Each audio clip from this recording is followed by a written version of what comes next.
I wonder when was the last time that you went home?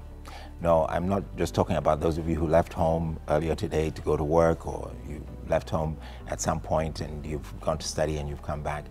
I'm talking to specifically the people who left home under very painful circumstances, and you've never made contact with anyone at home. You've never made contact with the people who hurt you. I want to talk to you for a few moments right here on CITAM Church Online. My name is Reverend Kwame Rubadiri.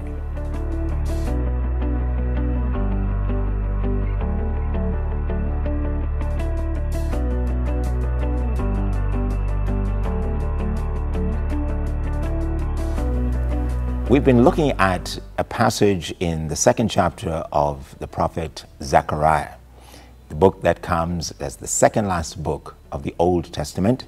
And this is a prophet who was speaking to the nation of Israel after they came back from their captivity. They were allowed to return by Cyrus the Great, and during his reign a number of them came.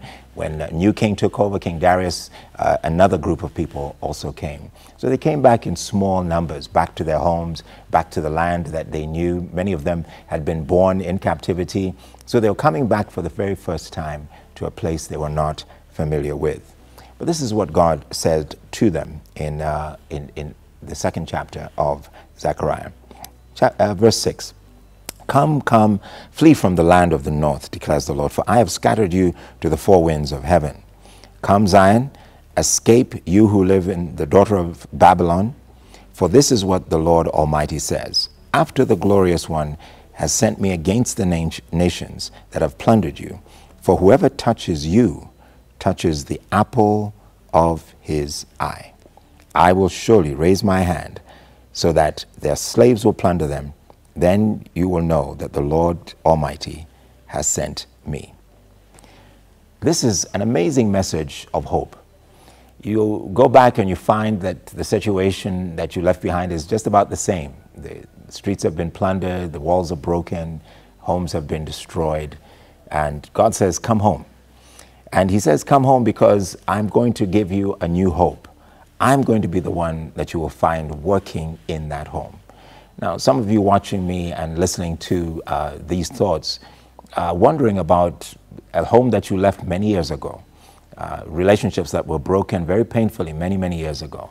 And I believe God is saying that it's time to go home. It's time to rediscover and reconnect with even the ones that hurt you, because God treats you and sees you as special. You are the apple of his eye, and he's not going to let anything harm you. That phrase, apple of the eye, simply means that you are cherished and loved above everything else. And that's how God looks at us. He loves us more than he loves anything else in all of creation. And he wants us to have the kind of relationships, the kind of peace that only he can give in a time and in a place that has been hurt so deeply. So come home. Come home to the power of God's healing. Come home to his miraculous restoration. Come home to the love and to the mercy that only he can show. Come home because you are the apple of his eye. I hope that you will make that decision today and follow God's word and instruction. Watch him do the rest. Watch him work in your life and the life of those whom you left at home a long time ago. God bless you.